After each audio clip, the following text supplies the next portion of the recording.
This is the Levels Network. I'm Justin Horo, joined by the Triple OG, Willie Mason OG. Round 25 is behind us. It is time to get on with the season. 2 weeks to go. But first of all, mate, how was the weekend?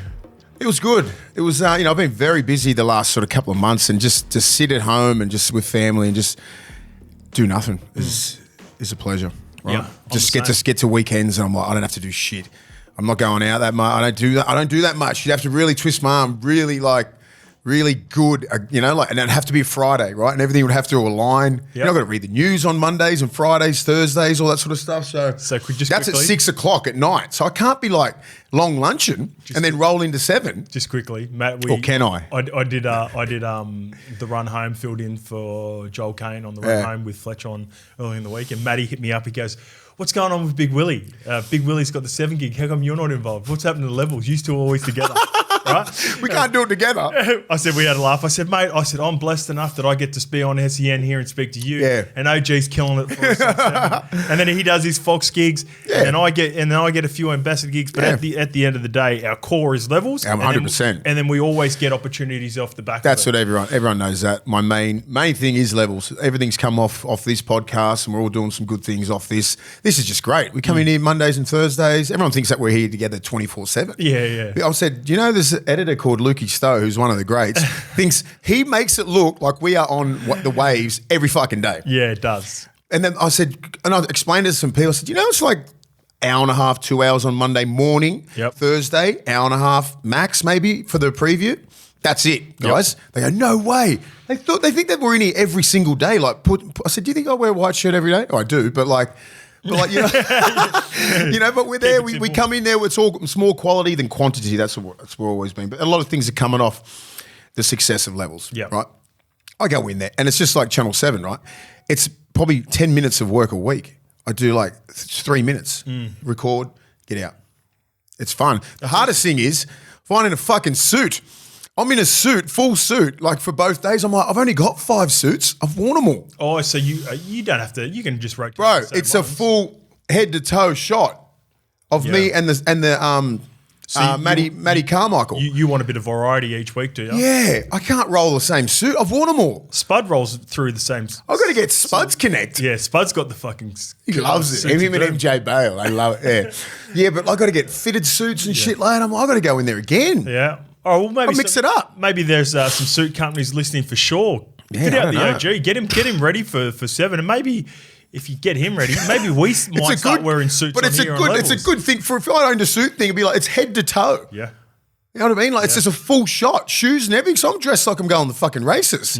Monday and Fridays or Thursdays. So speaking of races, Derby Day. Yeah, see how we're locked in. Yeah, I can't wait. Spring Carnival. When the footy season's over, then it's just a whole other season starts. Let's go, baby. Ooh. Ready to roll. That works perfectly with the first question we got from Met here with regards to us basically coming in, doing the podcast, connecting and making sure we're across each other of course. With anything via text and in the group chat. But this is a question from Met. Thanks for the best rugby league podcast in the world, gents. Well, Craig. You guys never disappoint. Quick question. Do you guys have to refrain from bringing up and discussing certain major NRL topics before you record your show so that the conversation and reactions come out more genuine and authentic? Or do you discuss the issues? He's all over us. Sorry. He's all over us. Curious for some reasons. Keep up the great work. So just for the main part, if you're new and you're only just tuning in, for the most part, I'll come up with a lot of the stuff for the show. Yep. In saying that, there are a lot of the topics Mace would be well aware of anyway, so he doesn't require me to reach out, but we try to keep it super authentic. I don't really give you my secret. I never give you my thoughts on where I'm going to go with it, and I reckon. Nor should I want to know, but like I'm not like I try to explain to some people. I'm like I don't roll like that, right? Yeah. Here's just the preview. I mean, a rundown of what we're sort of doing. It's like questions and shit like that. But there's no like structure for me. Yeah, like in my head, like you know what's going on, and I'm like, we figured that out early. You have the structure because you're running the show. Yeah. You're the presenter of the whole show. That's how it works. And I'm like, I know what's going on. It's rugby league, right? I'm watching everything, and I'm all over. But he's right. It just comes out more organically when when we roll like this. Yeah, for the most part, I think we agree about 75% of the time. Every now and again we disagree, but and I do tackle most of the main topics. So Mace is watching all the games just like we are. We try and stay off the narrative, right? We don't watch 360 or any of these sports shows and go, fuck, we need to double down on that or we need to do that. Like we just... I think sometimes 360 provide us opinions that we do work on Thursdays in particular. So Monday, we're the first to shoot on Mondays too, by the way. Generally, we get our stuff up. So there's some pros and cons to that. The pros are we get you get a unique take from us that probably no one else has heard of or seen, unless you maybe watch the Sunday footy show and they're covering stuff from Thursday and Friday night, or even the Matty John show last night, which I'd watch sometimes. I don't watch all the time. It's more for a giggle to watch that show. I find with my sort of like homework or whatever it is, like, because I don't really look at social media and I don't watch free to air and all that sort of stuff. So most of mine are organically like made up in my head, right? This is what I actually really think. That's why it's probably people like it, because I don't get like, I don't go, oh shit, that's what fucking Matty John said. I got to say that, or that's what 360 said. I got to say that. Whoever it may be. I might think like that. I don't on purpose go against it. Whatever I'm thinking, they might say the same thing as me. We all think along the same lines, just a little bit, little bit to the side sometimes. Or some people just go way off in their own little world, just to create the narrative. But we don't do that. Yeah, we Couldn't don't. be fucked. It's too much stress. I guess the main part from the weekend then that I wanted to discuss, and I feel like we've been on this all year, and I feel like it started from the start of the year, Mason. I've just got some dot points that I written down off the back of what happened on Thursday and Friday night with some confusion with not only fans of the teams that played on the weekend, but fans across the game, coaches clearly confused. And it's the referees that they're making. And for me, it started all the way from the top, and it started all the way at the start of the year. So let's go through a little timeline if you'll bear with me, all right? So at the start of the year, we had maybe not 3 new rules, but 3 new, I guess, examples of rules that they wanted to address. The big one, which was, I guess, brand new, that you'll forgive me if I haven't seen this before, but was the disruptor, which made absolutely no sense, and I hated it from day one, and I still hate it. Then you had the downtown. Remember when they clamped on that for a couple of weeks? And it's whether maybe the players adjusted, but for the most part, I didn't really see it again after probably the first 4 weeks, similar to the disruptor.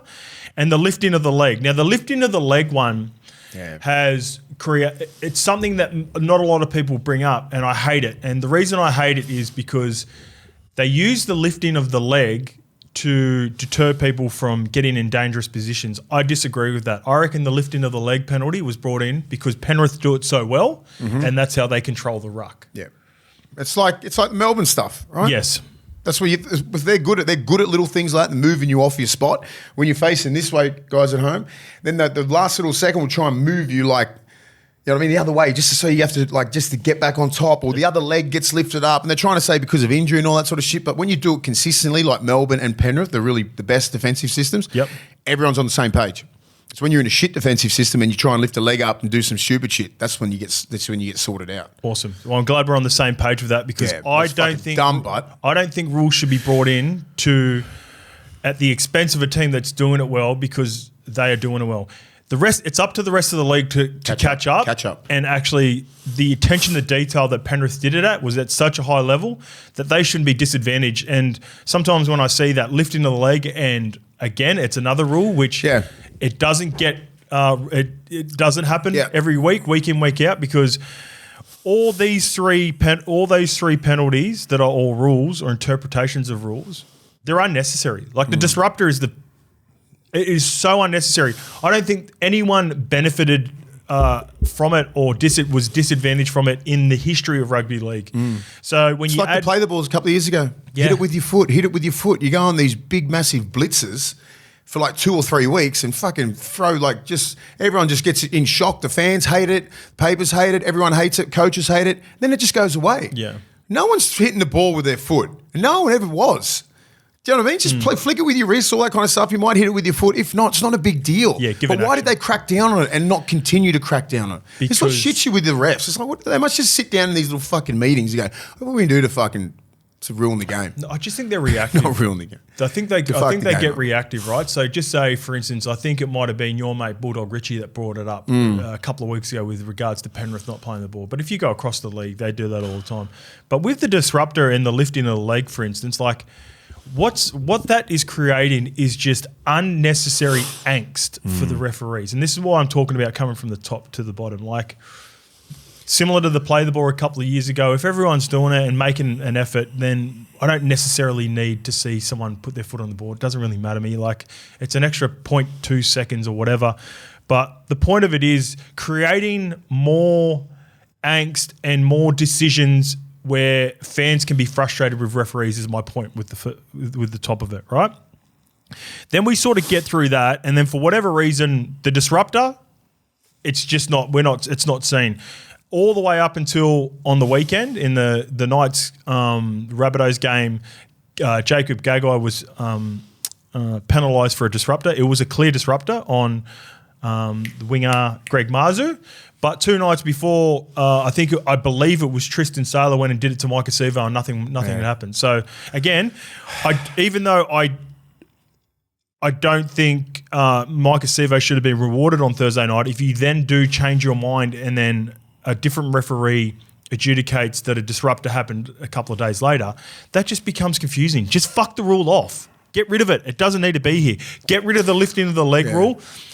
Penalise players if they lift a leg and get a player in a dangerous position. It's as simple as that. Yep. Don't overcomplicate it, right? Then you get on to the mess of the no common sense around the block plays. Remember when that was happening? Yep. When throughout it was black and white and there was no grey area, and therefore players started they adjust to the rules, and what do? That's what happens. We keep telling people players will adjust to the rules all the time. They'll find a little bit of grey area in it and they'll exploit it. Yeah. And then the refs, it's like a battle. It's like the refs are trying to come back. It's like, it's just the interpretation that ruins me as well. Yeah. You know, like there's a lot of things are going on. But the game is as clean as it can be right now. And it's as fair, it's as fast flowing. There's no real need to fuck around with the game. Yeah, there's no. I don't think there's no real dramas to really touch it, right? The bunker, you're going to get things wrong. We know it's human error, for sure, all that sort of stuff. But like the way the game's going, it's fine. We don't have to keep tweaking it and just trying to make it look like it's cleaner and faster and all this. It is. Yeah, we're doing it. You're doing it. It's happening.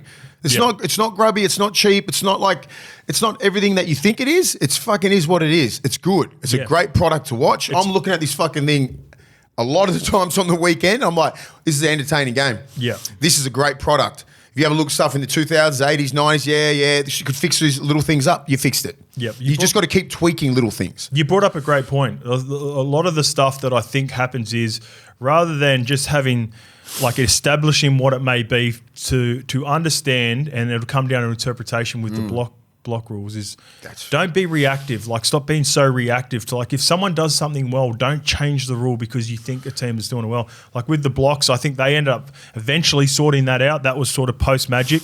And then obviously, you know, we have the blocker for the field goal fiasco that we had in the Sharks Knights game that for whatever reason we didn't see at the start of the year, and they decided to implement that going into the finals, which was confusing. And now this week the confusion is around Thursday night's game into the non-sin binning of Stephen Crichton. And what I think is happening with this is similar to the block plays, rather than having indicators, I guess, for them, like when they start throwing out words like mitigating circumstances or moderate contact and all that sort of stuff, what it does is you start ticking off boxes. If you're a bunker official, like you start going, oh, did he do this? What did he do? Okay, it's clear cut. He's got to go off. What happened to just using common sense from years past? What are your thoughts on that tackle? Which one? Stephen Crichton? He deserved 10 in the bin. I'm trying to think. When someone is running flat out at you and then lowers his head and everything like that, so your human nature is to try and protect yourself. Yep.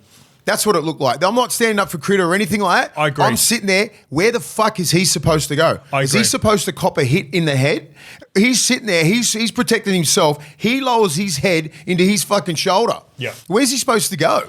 No. They can't just disappear. Is he supposed to just go like that? He's risking injury if he turns his back. Or if he's going to get out of there, he's risking injury. And your mindset there, you stand your fucking ground.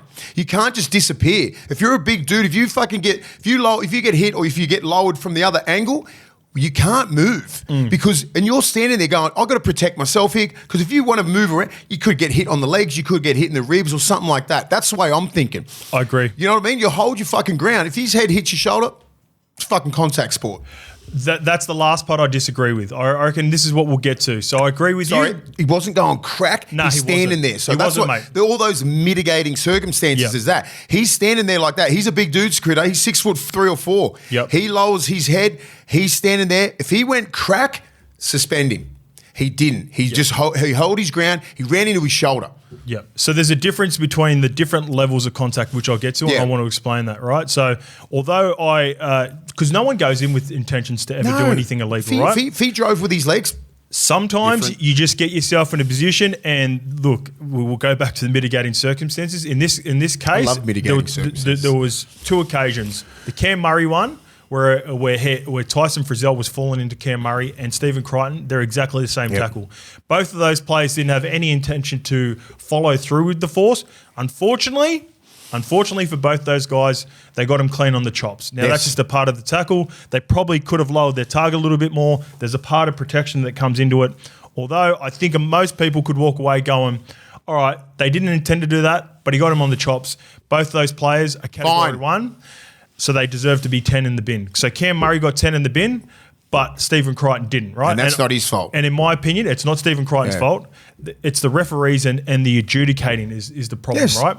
So both of those guys deserved a sin bin. Both of those guys are going to get a 1-game ban.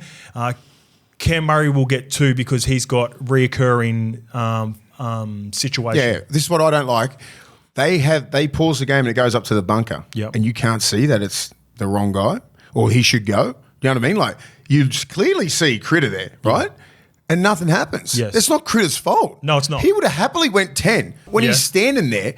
But when they go up to the bunker, like he's probably waiting to go get 10. He's expecting. He goes, okay, that's your interpretation of the rules then. I'm fine. Like, do you know what I mean? He would have been willing to go, but like you can send it up to the bunker and everything like that, and nothing happens. Yeah. Okay, I'm sweet. Even though he knows he's not sweet, right? Yeah. Well, let's get to the game before. So the game before was Thursday night, Manly versus Tigers, and there was 3 occasions where, 2 occasions where players had got sent to the bin for high contact. Now, this is the one where I am going to push back, and not just because it was Manly. When there is uncertainty, and this happens a lot, when a player gets hit sort of at that shoulder, gets shoulder contact, and it looks to be a double knock.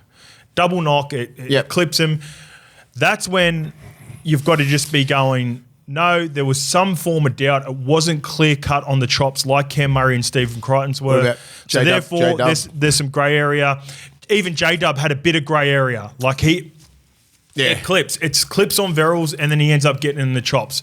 Both, I believe you're right, J-Dubs and Olakwatu's are very similar where that's where you just got to go, look, it's clipped and taken some of the force off. Both players, Verrills and Mason. It's tiny. They're smaller players, and both of them did not go off, so it didn't hit them clean. Whereas if you look at Frizzell and Roger Tuivasa-Sheck, although I guess the intent from Cam Murray and Stephen Crichton wasn't as severe. It just got him clean. It got him clean, and it's fucking put him in a bad spot. Both those 2 guys are Category 1. They're both not playing next week, and both of those teams were disadvantaged with those players not being back on, right? And then you get to fast forward later in the game, Corey Waddell just puts a sloppy hand out, hardly any force, gets... who is it? I think it might have been one of the wingers coming on. Was it maybe Fatape or whoever it may be? They got the wrong person. This is how bad this one is. Tanyala Paseka deserved to get 10 in the bin because he's very similar to the Stephen Crichton and Cam Murray. Yeah. Where he gets himself in a position, gets a bit lazy with his contact. Again, he's not meaning to do it. But he's the one that That's what I was confused with. I said, what's going on? Well, I assumed watching it, I was like, oh man, they're going to put 2 in the bin here. Like we've already lost Bullymore. Peter Goff just really wanted to insert himself into that game to begin with. Then it spirals out of control, which we'll get to.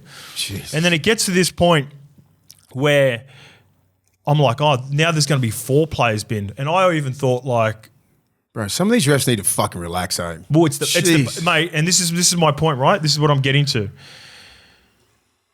It's obviously coming from the top. There's so much external pressure, and then that pressure is doubled down. We haven't seen it yet. We filmed this Monday morning, but Annesley will come out on Monday, and he will. We don't need to see it, but he will confuse us more. Yeah, he will confuse us more this morning, and he will also throw someone under the bus for sure. Someone's getting thrown under the bus, and I'm glad we don't hear that because that would do my head in. Well, we do hear it. Yeah, I know, but like, you don't watch it. Yeah, I don't listen to him. Oh, sorry. Before we make our we'll know about it by the time Thursday comes around. That's what I mean. He will 100% throw Liam Kennedy under the bus with the Crichton one for sure. He has to, and I think Liam Kennedy is one of the better young referees coming through. Yeah, I like him. But my big takeaway from this is the confusion from the top is trickling all the way down to the bottom, and it is leading to uncertainty in. When I was watching the Thursday night game and all this, I was like, man, like, fuck, this is tough watching Goff and like, why is he refereeing and all this sort of stuff? Because every time I watch a Peter Goff game, whether it's Manly, whether it's Parramatta, whether it's a Knights game, he's not a top quality NRL referee. And again, that comes from the top. Why does it get better in finals? And I've got an opinion on this. Why do we get to finals in Origin and we don't have the same? Why do you reckon? Because we have 4 refereeing official groups. So we get better quality. Mm-hmm. So you spread it out. I think there are maybe 12 to 15. I'll have to check that a little bit later on, but someone might be able to do it. Pro refs. There are like 12 to 15 pro refs, and they rotate them. Yeah. And depending on, your top 4 are probably going to get most of the main games, obviously, and then every now and again you get a Peter Goff comes in, and he always has games like this, mate. Like he's just not up to it. By the time we get to finals, there's only 4. Why? Because there's only 4 games, right? There's 4 finals games. Best ones. So you get your 4 best referees, whether it's, for a long time it's been Adam G. Even he's had a rough year. I don't disagree. I don't agree with it, but Ashley Klein, for whatever reason, gets a lot of big games. Veteran, he's been around for a while, whatever, he gets it. I think Grant Atkins, he's always been one of my favourite referees. And then there's young referees that I think that are coming through, like Liam Kennedy, who got it wrong on the weekend. Even the red. What's the redheads? I know who you're talking about. Yeah, Shane Shackleton. Shane Shackleton, that's right. So Shacks is a good referee. Todd Smith. I think he's a good young upcoming ref. But what happens is when you mix and match and you just want to give everyone a run and it's a participation award and everyone deserves to ref and out of your group, you get inconsistencies. And if there was a reserve grade in refs, they're the ones that have been reffing.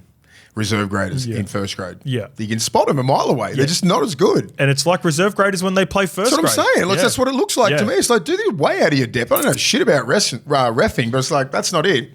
Yeah. And so that's my biggest takeaway. I feel like I've gone into a rant a couple of times with referees. Yeah.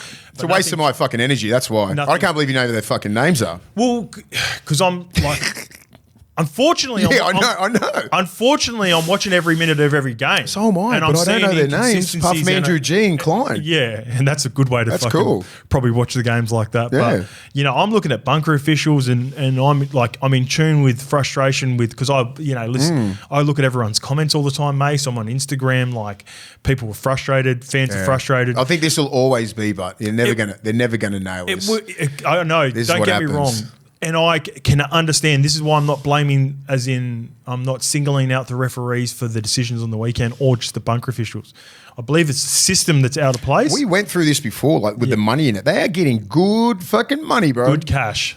Way better cash than I thought. Up and coming refs out there, go on ref and fix the game. Yeah. Well, there's definitely... love you, refs. Love you, refs. There's definitely a world in which... the referees, because it's not, it wouldn't be an appealing, if you're coming through the lower grades and you see some of the abuse that these referees cop, I can understand a world where it wouldn't interest you if you, but maybe there's a world in which you've got some journeyman first graders. Like I know Henry Perenara is a bad example because he had a bad run and it didn't work out well for him, but Luke Phillips was a referee for a little bit. Yeah, the diamond.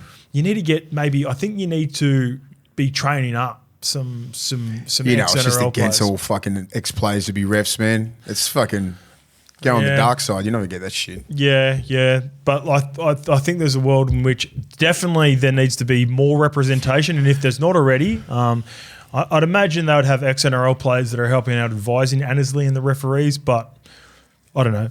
Maybe they don't have a big enough voice, or maybe I'm talking out of school here, but no, I've had enough, and it will. I believe it will get better for finals, and then we'll be going over the same shit next year if they don't change. Yeah, it doesn't stop. It's a waste of energy. Yeah. So let's not waste any more. Thank you to everyone who has subscribed to us. Only plus 100 on both platforms, YouTube and Instagram. So it's that time of the year, bud. I know. Everyone's fucking get to the finals. Let's get to the finals. I'm going to get into our listeners here, mate. Get them. Get your mates. Get your friends. We want to get to 30K. We're at 28.4 on YouTube. And we want to get to 50K on Instagram. We're at 44.6. TikTok flying. Mace's crew. They come up and tell them all the time. The kids love the Mace. So we also want to thank our partners, BSC. They have been with us from day one. Mm-hmm. So I get multiple messages on our Levels account with people just absolutely frothing the cans at the moment, Mace, because they can find them at Coles. Yeah. And I've seen on the BSC socials as well, basically everything there is half price, whether it's the cans, whether it's the bars, whether it's the protein. So go and get that now. That is the deal of the year. When we speak about BSC, we talk about our dogs of the week, and your one come from yesterday's game. I'm a Cronulla hater. Yeah. You're a Cronulla lover. Yeah, and a big fan of this kid too, Britton Nikora. He's Nikora. What an absolute gun. Is there anyone on an edge that is more dangerous than him? He's as quick as a centre. Yep. Strong as an ox. Hits like a truck. He's a fucking gun, man. Really absolute gun. Underrated ball skills. Even last year, last year I thought he was the best back row in the game as well. He got injured by the back end of the year, but before that, killing it. Yep. A great game yesterday. 14 runs, 119 metres, 22 tackles, line break, 2 line break assists, try, 5 tackle breaks. He was a monster on that edge, mate. Everything. He was very disruptive. If it wasn't going his way, he'd be out to that right edge, which was dangerous as hell, man. They're dangerous. They're dangerous. When their back fives is on, that edge is on, I agree. They can fucking go at it, man. I finally seen enough from Cronulla. They dumb it down a bit. They're like, we can't do the big plays with all these other guys with Nico Hines and that, but we've got a big rough ride and fucking pack that want to monster teams. Let them have the ball. Let them eat. And that's what's happening there. And you got class on the edge here with this guy, Nikora, mate. He's a gun. So well done. Body Science Dog of the Week, Britton Nikora. Britton Nikora. Nikora? Yeah, it's Nikora. Yeah, sorry, bro. Yeah, he's got that mouldy. He's got a bit of mouldy in him. I will say, I reckon he has arguably been the most consistent back rower over a 3-year period. Yeah, I agree. Yeah, that try that he scored to seal it. Yeah, really question fucking St George. You know, if they do get in the 8, what sort of fight they'll put up when that's 20 minutes to go and you come sliding off your line, and he can get inside. I saw the left 4 was Lucci. Luch was straight, and then he went inside the 5-man and got to the middle guy and went straight through. I was like, that's not a good sign. It's not a good sign for the Dragons. I want to stay on Britton Nikora for a moment. That line was beautiful, but he runs the best line out of any back rower. And you know me, like... You know why, bud? He gives the ball players some time. Do you see how many times the 5'8" or something comes over and then the back row is straight on him and he has to go this way? Yep. He gets it deep and he's deep. And he goes this way and he lets him come into the line and then he can pick if he wants to run straight or this way or this way. He doesn't fucking run straight. Oh, it fucking frustrates me, some back rowers.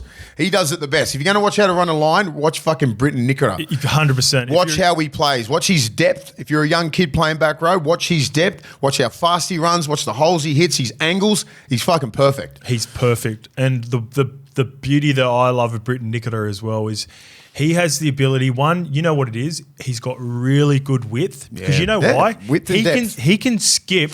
He can be running an inside shoulder for a lot of us, for a lot of you who are watching at home. As a back rower, my bread and butter was to run. I didn't have what Britton had by no means, but every time I ran off Kieran, for example, at Manly, I'd just be looking at the 3-man, and whoever the 3-man was, I was just locked in. I just run. Britton Nikora has the ability to be looking at Mace as a 3-man, and this is why he's so dangerous. He can beat the 4-man as well, inside shoulder. His ability to move in short area quickness, and even on a drop play where it looks like sometimes when a back row gets a drop play and they come back and they swerve back underneath because the attacker's trying to get to the like Mace is saying, is trying to identify the 4-man, get them in the tackle, but then skip again and then also beat the middle defender. But he's so fast too. That's the thing. Fast. So he can hit that way, out, in. It doesn't matter. If you're a young back row, watch how he does his business. And the last little bit, if you rush he hits him, like a truck. Really good defender. Yeah, really physical defender. And if you rush him because you want to shut him down, beautiful hands. He can beat you with a cutout ball. He's got it all, man. Yeah, he's good. He's a fucking gun, man. He's a complete player. Love him. Always been a big fan. All right, moving on to my BSC dog of the week. And, Mace, I've sort of taken your thought process with this. Yeah. I've gone for the best win of the weekend against the best team down at the nation's capital. I've gone X marks the spot, baby. Xavier Savage has officially arrived this year, and you know I've been high on him all year. Yeah. He has made a number of changes, it looks like, in his life. You can see in his body. You can see where he's at physically.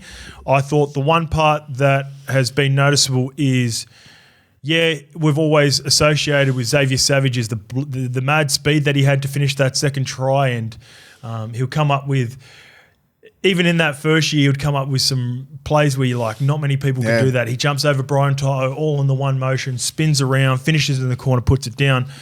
But the part that I love the most this year, Mace, is his carries out of yardage and his physicality. Important. Defensively. When he gets an opportunity to lick someone from the wing, like he had this puppy fat on him when he first started.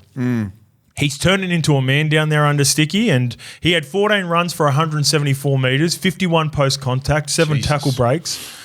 He made 7 tackles, crucial, marking up on Brighton Toto. That's one of the hardest. That's the hardest assignment. That's his hardest assignment in the league for a winger, and you got Brighton Toto opposite you, so that made me even like the performance even more. The best. And the game-sealing try, 71 minutes, done a whole heap of defence. He made the error before, which led to them attacking the line. And when he hits the throttle, who catches him in the game at that moment? I'm telling you, well, I don't think he is at the level of, say, maybe a CANBERRA and Jason King Khan? Is King Khan the number one? We'll get to King Khan in a bit. My boy. Guys like Sabi, because he's noticeably put on some muscle in the off-season. 70 metres, I reckon he'd be unstoppable. 70 him metres. And Khan will go really good, I reckon. Yeah, they would go. Him and Hammer, obviously throw Hammer in there as well. But if he wanted to strip some weight and get down to running, like if you look at all of the guys, the main 4 or 5 guys, if it's like Saab, he's basically running at how he'd run as an athlete. Yeah. He's not going to change his body shape. Hammer's probably not going to change his body shape too much. CANBERRA's not. Yeah. But Xavier Savage, he could probably lose about 5 kilos. Yeah. But what that would do is he wouldn't be the best version. He's trying to find that perfect weight. I think next year you'll see him probably drop about 3 kilos, but be just as strong. No, I disagree. I think he's at a perfect rugby league weight now. I think if he wanted to drop and do some track. Do you think he's heavier than CANBERRA? Let's have a look. Yeah, I'm just thinking they look the same build, man. I reckon X looks a bit fucking heavier. Yeah, I reckon X is heavier. That's okay, you reckon it's better? Yeah. So I reckon because his yardage carries have been the most impressive part. I think he's just figured out how to run into spaces, not faces, and he just biting down on the mouth guard and just fucking running harder. All right. So what would you guess? This is just Wikipedia too, so it's not totally accurate. But what would you guess Xavier Savage is listed at here? 90 kilo. Spot on.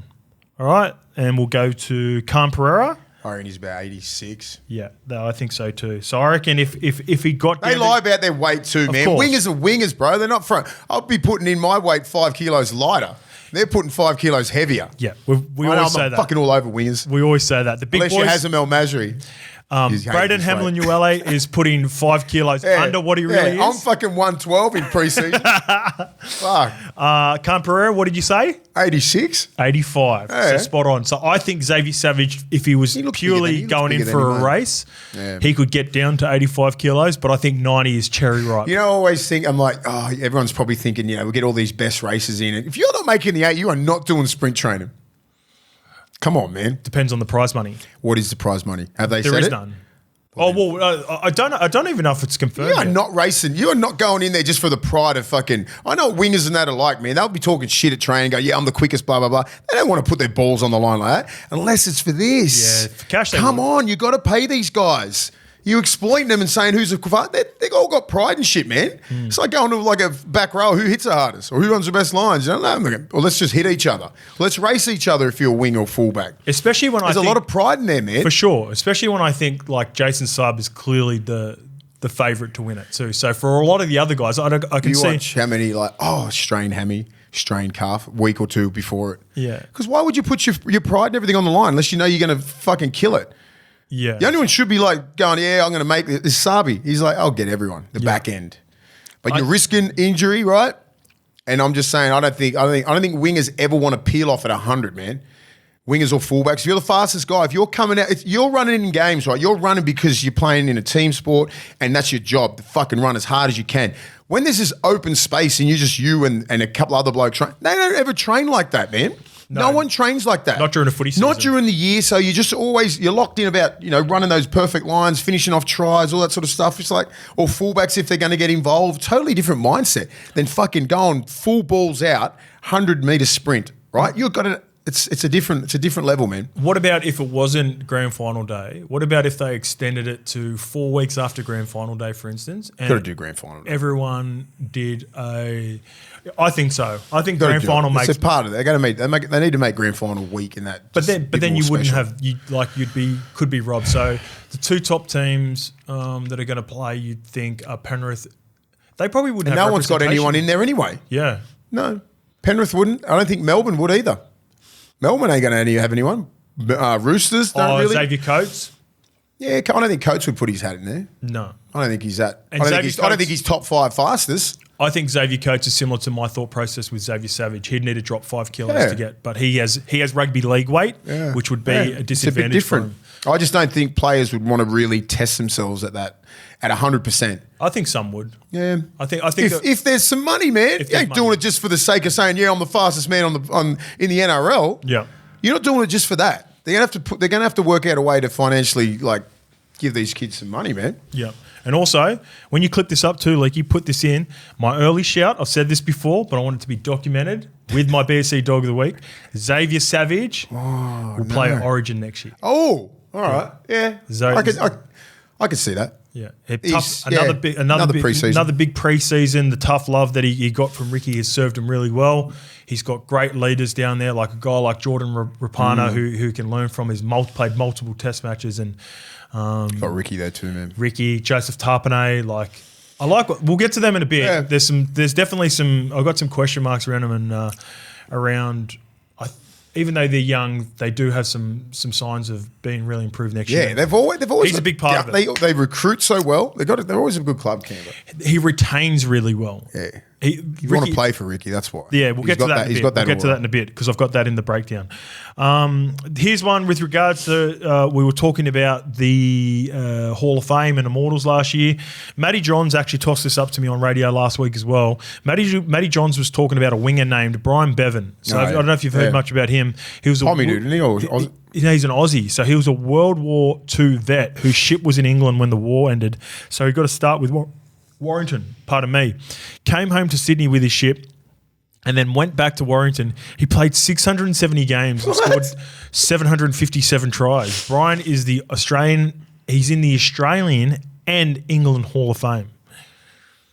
That's crazy. That's crazy. What era is this? Like the 50s, 60s? So when was World War II? Was that the 40s, 50s? Well, it ended in 44. So is that World War I or World War II? Maybe World War I is Lukey, will you know? Can you yell out? Can you just give me a 1 or 2? Yeah. World War II is 44. It ended. Is it? Is that when it ended? Okay. Me. You've always got that stuff. I love that shit. Wow. So he would have played late 40s into the 50s and obviously not that many games. Come on, man. Yeah, 45. Okay, 45. Yeah, you're right, Mace. So that was the era. Obviously not professional back then, and who cares? He's in the Hall of Fame. But fuck me, 670 games and 750. That's immortal behaviour. 750. What is he? Oh my god, that is immortal behaviour. That is immortal behaviour, and even though that's a guy that's can change the game. There would have been so many people. For one, he went to World War fucking II. Yeah. What an animal. Yeah, nothing but respect. And then come and do that. Just fuck around and play. This is 757 tries that get me in 670 games. That's unbelievable. I didn't even do the math on that. This game, this one is from David Duffin with regards to Coot. Coot was the OG Menzies. Is that a good shout? Yeah. But see, because Beaver changed the game in the early 90s, the whole 90s, 2000s, like wide running back row of Cliffy Lyons. But like Ronnie Coot was doing that in the 60s and 70s. So no one really saw that wide running during the 80s. Okay. Not much. And then the 90s when Cliffy Lyons started ball playing and Beaver scored like, at least 80 tries off Cliffy. Yeah. Just that real wide running. Wasn't in the middle, right? That's when they split. That's when they split the back rows because the back rows are used traditionally in the middle. Everyone was just like a forward pack. And then they really split them in the late 90s. Jack Gibson and all those sort of blokes started getting their back rolls out a little bit wider. Bozo, all those blokes. And then Beaver was just like, he was like a back coming through the system and then just played in the back row because they really had him out wider. What do you reckon it disappeared in the 80s for a little bit after Cootie and it didn't I don't know. It was just a real tough football, brand of footy. It was a different toughness, right? Yeah. It wasn't, that's why I look at the 80s, the era, the 70s and 80s, just like, fuck, they just really wound the clock back. A lot of games were just played through the middle.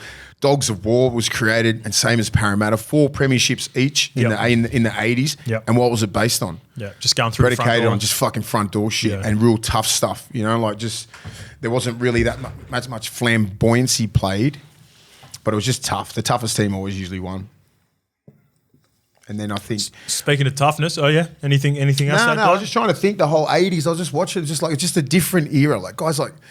Just a lot tougher. There's a lot of fights. There's a lot of dirty shit going on. Yeah, I'm just trying to think about like obviously we're probably going to get hammered here, but there's some great back rows. But a lot of the greats that I remember from that era, Ray Prices, Wayne Pierces, they were always locks. But they weren't. Yeah, they weren't wide running back rows. Yeah, they were locks. You know, like Bobby McCarthy and Ronnie Coote in the 70s and that 60s and 70s were those guys. And then during the 80s, I'm not sure what happened. They just went into this tough man mode, and it was just all about fights and just fucking tough shit through the middle. Peter Wynn. A lot of great players. Yeah, their talent probably got wasted in the middle. They probably could have ran out wide. Yeah, gotcha. And the guys that probably did killed it. All right, let's stick to the middle, and this is off the back of us giving J Brom his flowers last week. This one's from Brendan McGowan. People forget how good J Brom was at Melbourne. 2014, 2015, 2016, Melbourne Player of the Year in a stacked side that featured 3 Hall of Famers and at least 1, if not maybe 2, future immortals. Man, what about that? 3 years in a row he got Player of the... He was killing them back then. Here's another good shout. And again, he sort of gets forgotten about because he's not your typical front rower. No. This is from Mattman. 2010's best front rowers conversation has to include Big David Fafita. In his prime, Andrew Fafita, I played with his brother David overseas. Wakey. In his prime, he was insane and scored arguably the best try in Cronulla history. Yeah, it is probably the best try in Cronulla history. Has to be. And name another one. 100% he doesn't get his props, pardon the pun, because he was not your typical front rower. No. He's a bit like you in a way where like he wouldn't just stay in the middle of the field, pop up on an edge and move around, and you had that big stiff arm. Played to his strengths, right? He was a big dude. Remember playing? Yeah. I remember like it was about my 11th year, I think, in the game, and he sort of hit the scene. I think the Tigers. Yep, Tigers. And then he went to and I was like, who is this young kid? He just went at it, right? He just had a fucking skill set that didn't suit what he looked like. So don't underestimate what he looked like because he'll skip past you. I think that's why he gets underestimated when we think about because your traditional front rower is based on Jared. like.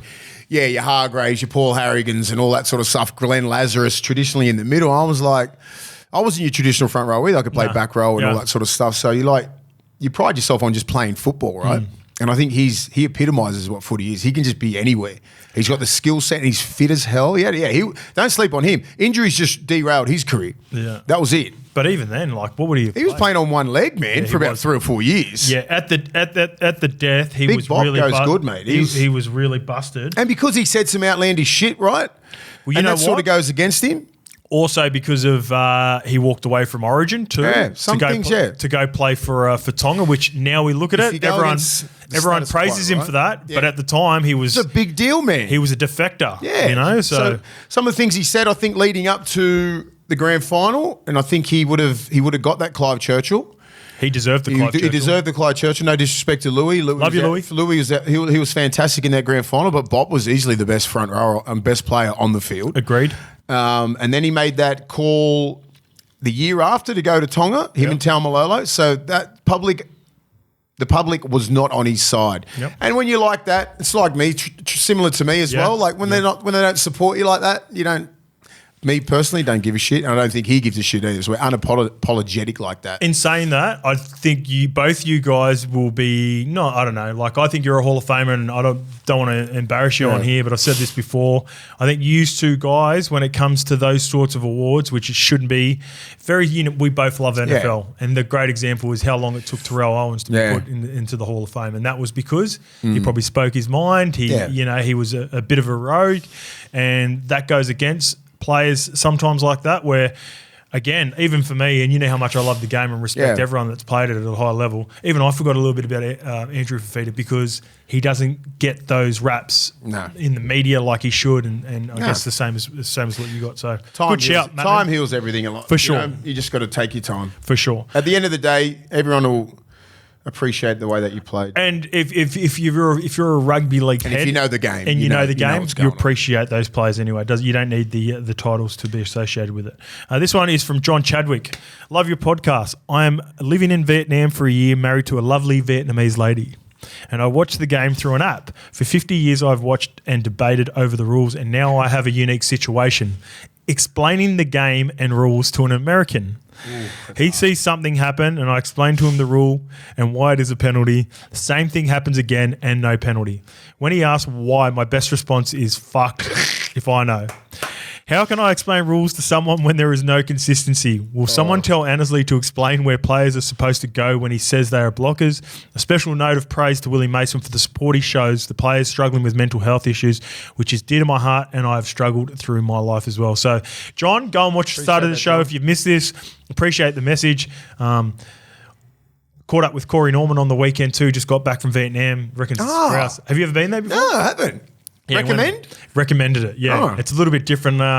It's a very still very much third world country. Not a lot going on, but if you want to go there for a break and kick the feet up, it's a good spot for that. I need a holiday at the end of this year, man. When we have a little bit of a break between the season and spring carnival. Yep. I think I might take the family to Thailand or something. Oh, Go see the great Johnny Steph. Oh, is he over there? Yeah. Is he?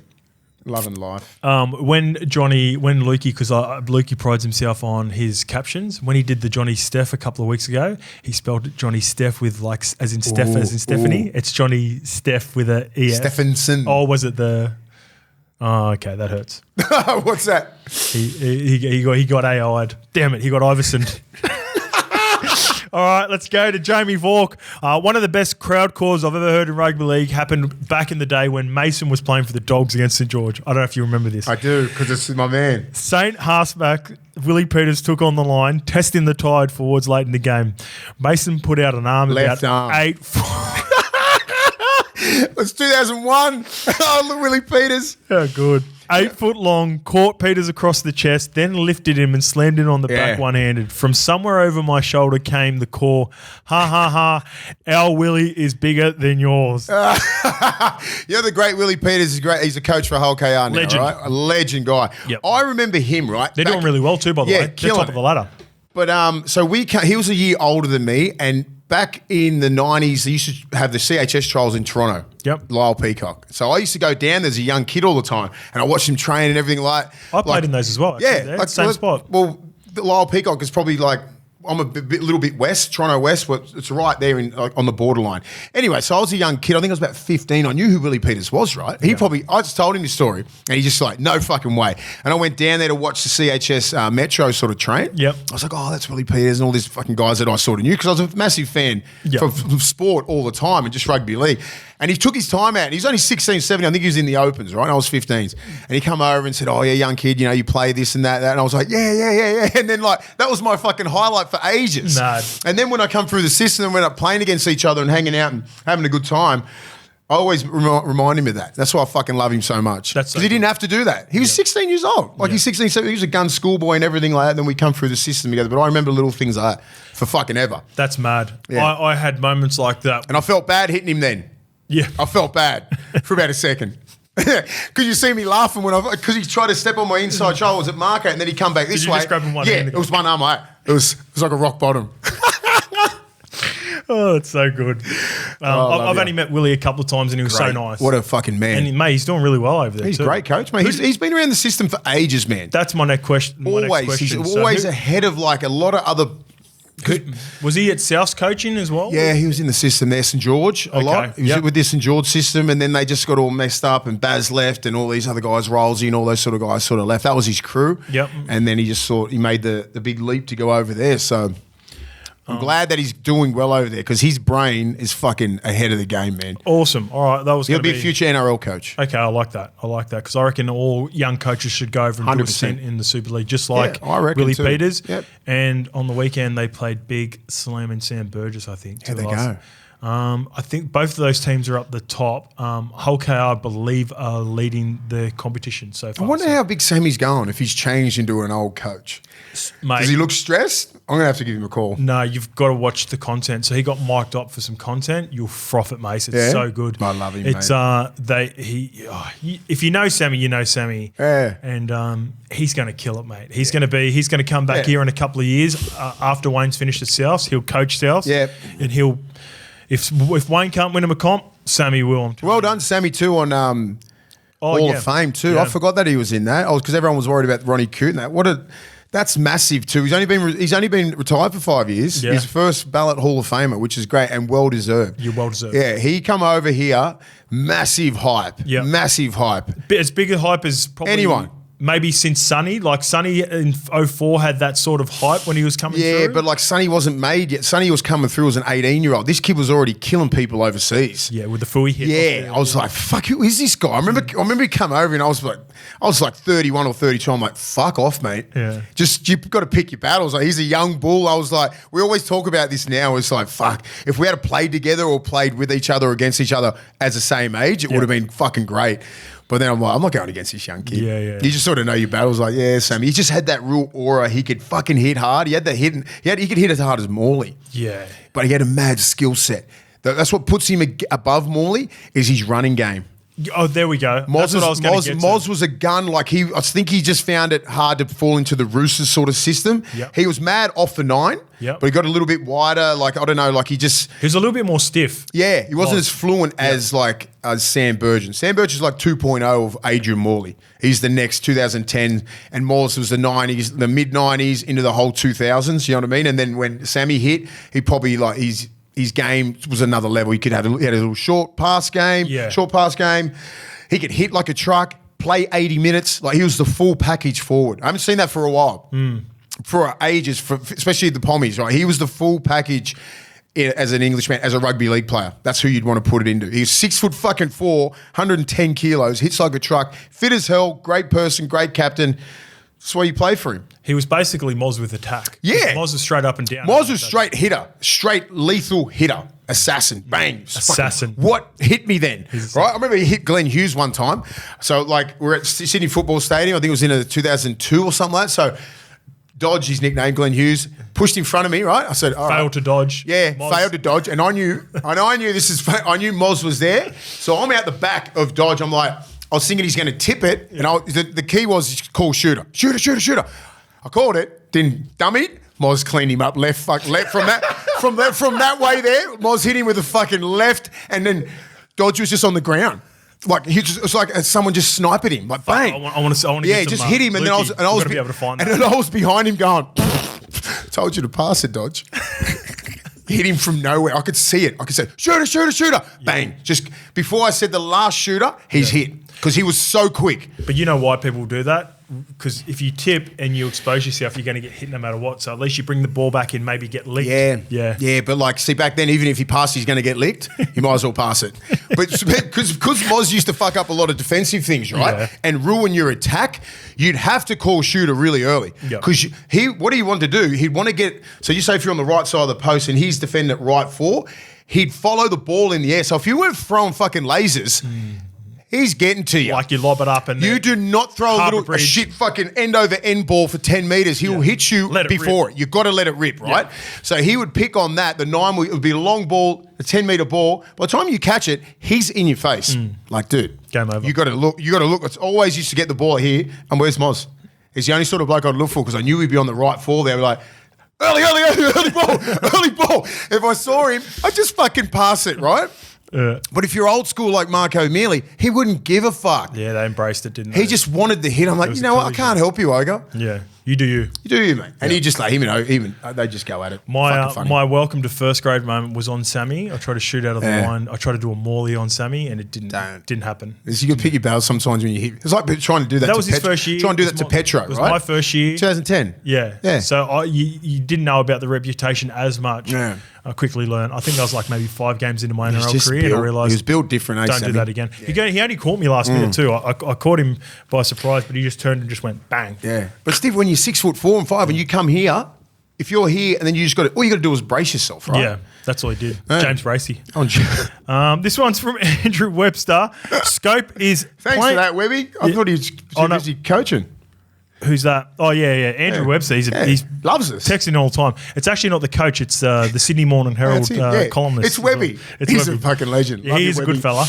Scope is playing for the Warriors. Was playing for the Warriors one thing you would have liked to have done during your career, or was it something you didn't really care about too much?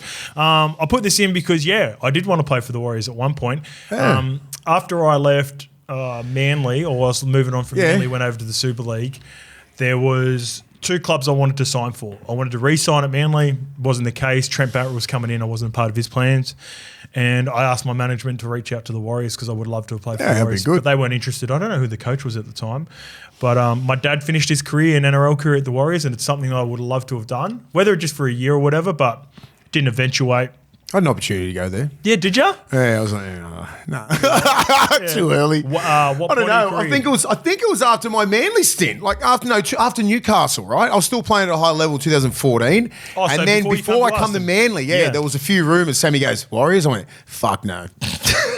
No way. I said, I can't go there. No way. Why not? It just wouldn't have fit, right? I don't know. I looked at it in 2 different ways. I was like, that'd be nice. You know what I mean? I was born there, I had some great battles against the Warriors. I respect the shit out of the New Zealand Warriors. Yeah. But I was like, nah, I can't live in New Zealand. Now I can understand you thinking that then. Now when you look back and all the love that we get from New Zealand and the Wasps fans, you would have been embraced. Yeah, there's no doubt that I would have they would have embraced me, right? They would have embraced me and everything like that. And I was like, I'm not sure I could put my maximum effort into this. Do you know what I mean? Like, maybe if you got me 5 years earlier or 10 years earlier, I'm 35 years old, bro. I had a good chat with Sean Johnson when I was a couple of weeks ago, and I said, look, one thing you have done, which is great, is you've ended it on your terms. You know what I mean? Yeah. You're still a first grader, easy, right? Yep. Team still wants you to play. The Warriors still want you to play. You're getting offers from the Roosters. Any team would go, SJ, come and lead us for a couple of years, right? But you're doing it on your own terms, right? I said, that's an important thing to remember. In 10 years from now, you'll understand what I'm saying, because a lot of your mates and your brethren that you come through the system with won't get that opportunity. Yes. You won't get that, and that's what fucks with your head when you don't do it on your own terms. I said, you can do whatever you want, bro. I said, but you can't, you're not like we're not like this. We can't go to a team and go, I just want to take a couple of sessions off. I want to do this, I want to do that. They expect from us all in leadership every day, all the shit that you were doing 10 years ago, they expect it right now still. You at 34, what can you do? You feel bad, right? You're like, I can't do it anymore. I can still play, but I can't fucking go every single day getting after it, because that's what Father Time does. It catches up, and it's not about playing. It's a prep. Yes. Because you got to be there every single day, and you got to be the leader. You got to be Sean Johnson every day. Every day. Leadership, fucking everything. And it's like, that's what gets overwhelming. And you're like, fuck, I can't do it. Yeah. I can do it, but I want to do it. Family time, all this sort of stuff. I said, you're at a perfect age now. 34, sore. Your body's given up, your best abilities, availability. Yeah. Like, you got to get after it the next preseason. It's the fucking preseason that do it. Yeah. It's like, if I go get fit your own way, Mace, come back 6 weeks before the comp and then play round 1, sweet. Could do that for another couple of years. But, so that's the beauty of him calling it a day on his watch. Yeah. I said, you'll only think of this probably in 10 years when you have a conversation, you'll be my age. I reckon a couple of years. But you'll be my age, right? And you're going to have guys that are like, I'll be 54, you'll be 44, right? Yep. And then you'll understand the conversation that we had. And then you got guys coming through and they're not leaving on their own terms, and the mental trauma. It's like, you just fight those battles, man. Yeah. I said, now you Done. Yeah. Find something that you love. You're right. And he has. When you think about some of the guys that have gone on and played 300 games, it comes down to relationships. Like Foz, Desi would understand Foz better than anyone. Ricky would understand Big Papa better than anyone and know, like, you don't necessarily need those guys to train week in, week out. Like, they've just got to be ready to go. Yeah. And depends on where you're at. Like, you've got to have stability. Like, Des and Ricky are established, so they've got the runs on the board. They can afford to let OGs get away with certain things throughout the week to make sure that they're primed for games. But Andrew Webb's had a really good year last year, but they haven't completely cemented his spot over there. So therefore, having a guy like Sean miss a couple of days a week, it adds more pressure. By the way, the 2016 coach that wanted you but turned me down was Andrew McFadden. Yeah, Cappy. There you go. So I don't know if it was the coach. I think it was more the board. Okay. It definitely wasn't I didn't know who the coach was. Yeah, that's what I didn't know who it was either. I had to look into it. And they were going through some stuff too. They weren't if they were killing it, it'd be different. They finished, I think, 10th that year. So 10 wins, 14 losses. Big OG fucking running through the middle. Jeez. Wires fans going crazy, blacking out. They would have been a team to beat. All right, here we go. The Pacific Championship for 2024 has been announced, Mace. Samoa are out, Tonga are in. So this is the second edition of the tournament. It will feature the men's and women's teams from Australia, New Zealand, Samoa, Tonga, Papua New Guinea, Fiji, and the Cook Islands. For the men's Pacific Cup, it's Australia, New Zealand, and Tonga. Let me just get rid of something 1 second. There you go. In the men's Pacific Bowls, it is PNG, Fiji, and the Cook Islands. As for the women, it's Australia, New Zealand, and PNG. And for the women's Pacific Bowl, it is Cook Islands, Fiji, Samoa, and Tonga. So Samoa must be playing England, I guess, overseas. Makes sense. Have they swapped the Tonga team? Yeah. So there you go. With 2 weeks to go in the regular season, we now have confirmation that a Pacific Bowl is happening, which is grouse for all the players in preparation of off-season and all that sort of stuff. Did they not know anything about this? Oh, like it was rumoured to be coming back, but it wasn't confirmed until this week. So yeah, right. Jeez, I don't think hates to say, but like some players, they keep going on with this. Players will be dropping out. I think there will be anyway. Yeah. Yeah. And then especially it just diminishes the price of the Aussie jersey, which should be at the top. Agreed. Do you know what I mean? I hope to God that doesn't. It doesn't because look at last year. Have a look at that team. Would that team ever be fucking playing for Australia again? Half of those guys who got beat 30-0. Yeah. Do you think mass changes for the Australian team? I think it was happening anyway. I think it's probably a good thing. I think DCE and Ben Hunt and all those blokes who played in that and then come into the loss of the Origin probably played their last rep games. I mean, it's sad. I mean, it sucks. Everything comes to an end. But like when you see something like that happen, 30-0 to guys that have fucking been around for a minute, right? It's mid-30s. They've done their job for Australia. Are New Zealand deserved favourites then? Fuck yeah. Yeah. Yeah. I think they are. We'll and they don't have the fatigue of Origin through the middle part of the season as well. I don't think people are realising how big that is now. Jerome Hughes, Dally M medal winner. He will be great. It's all about a foregone conclusion now. It's interesting. I think I still this Munster won't play. He'll have surgery, so he'll be out. Nathan won't play. They won't play him after missing time. Daly might get one last run. You reckon? Moses is out. It'd be who's going to be the half. Jerome will play for Samoa. Jesus. I mean, I've got no problem with DCE he'll get one being last in the team again. He'll get to retire with an Aussie jersey. It'd be fun to see who's going to be the fullback, right? Too. I deserve that Aussie jersey. Who's going to be fullback? Dylan Edwards. Yeah. A lock. Okay. What do you think? Well, I think so as well. But like Teddy's been the fullback for years, and I know what Mal's like, man. He's pretty loyal. He's done a job before, like for a lot. Teddy's been a killer for and he's the captain. Yeah, and do you want to? Roosters are a genuine threat. And I honestly think Dylan Edwards has to play lights out from here on in to get in that team. It's a totally different selection board. For everything that you say, I think it would be a 55-45 in favour of Dylan. Yeah, I think so too. Yeah. But that's the thing. You still got 45%, Teddy, of making that. And Roosters I think it's probably a 50-50 chance, I reckon. I just don't know. I just know what Mal's like. He's pretty loyal with guys that he picks and sticks with and has done the job before. But then you got beat 30-0. Dylan Edwards on the wing.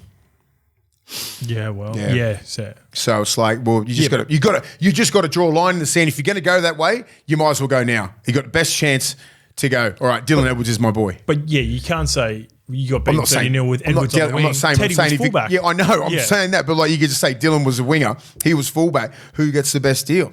I think if you're going to make a call for the future, the next 5 years, I'd say it's Dylan. Yeah. Yeah. But I'm just saying, if Teddy looks like he did on the weekend, bro, he's back. Kalen and Walshy. Nah, none of those guys are getting near it. All right, let's get to the Tigers 34 defeat. Oh, Turbo. Well, just fucking draw a big line in the sand. Just give it a Turbo. I mean, I think if it's Teddy, I don't have a problem with any of those guys playing fullback. Turbo's the centre. Well, I just think Dylan Edwards deserves to be that number one. He's been the number one for the last 3 years. I agree. In everyone's eyes, but Teddy's got all the jerseys for it. You pick Teddy, he does the job. Yep. You know what you're going to get. All right, let's get on with it. Let's get on with it. So we'll wait until we see and who's available by the time we can start talking about that stuff. Tigers 34 defeat the Seagulls 26. This one's from Scotty Skates. Big fan of the potty boys. Love the way you two break down games. Watching this on Friday morning after being at Leichhardt last night for the Tigers game. As an Eels fan, I had no skin in the game, but being in that atmosphere there for a game in which the Tigers had no reason to be up for was amazing. Shout out to all the Tigers fans and the players who stepped up and made it such a great watch.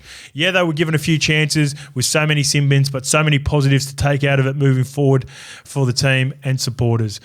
Agree with everything that you said there. Despite my frustration with Goff, trying to inject himself in the game, you got to give credit to Tigers. They capitalised, and not only did they capitalise and score some points, they held on because they lost. I think it might have been one of the outside backs. So whoever got clipped by Waddell, they lost them to the sin bin. So Samuela Fino, who I love, by the way, he moved down to the centres and Manly did their best to attack him, but a couple of errors from Sabi at the death really hurt their chances of coming back in there. I can't believe they lost this game. Yeah, really bad loss. It's not good for Manly. Let's stay on the good because I always like to start with the good. Yeah, go. I'll help you out, Manly. Yeah. I'm just like, oof. I love this for the Fino brothers. I love you know how high I've been on the Fino brothers, even when they were at Manly. I remember asking Daly about Latu when he was reported to have signed to a big deal, and he goes, "Mate, he is really raw. He's a good player." Daly was excited about him. Now, obviously, they had also invested a lot of money in Josh Schuster at the time, and then they brought over more of an experienced campaigner in Luke Brooks. Therefore, they had to make room for Latu out of the brothers. But I would argue Samuela's been arguably their best all year outside of sort of the back row. Carousel. Yeah. Samuela's really good. He's killed it. And my question is, when you go back, and obviously they don't have the runs on the board that you had when you left the Dogs, but when you go back and you get a victory, when you played in the Roosters team, you beat the Dogs. I barely got beat by the Dogs when I was at another team.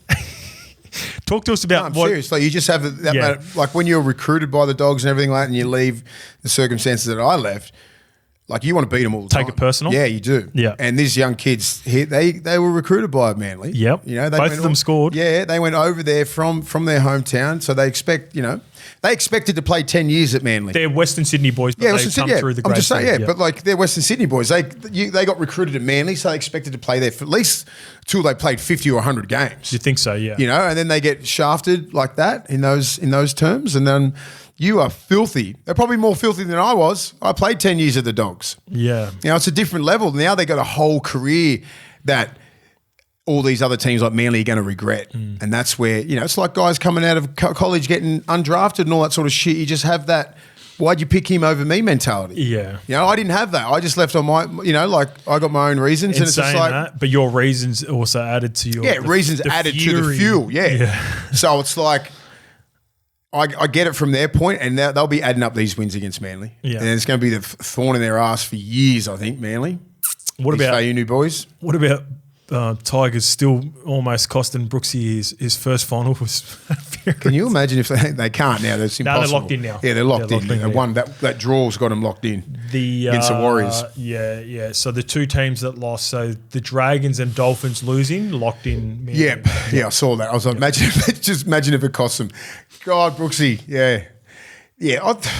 Tigers are good, man. On their day, they can beat anyone. They've got the talent. They're young. They're fit. They do everything. But it's just like can't seal the deal. Yeah, they've learned. I think in the last couple of weeks, the one thing that stands out is they've removed those stupid errors. Like I even go back to the South game about 5 weeks ago. That was bad.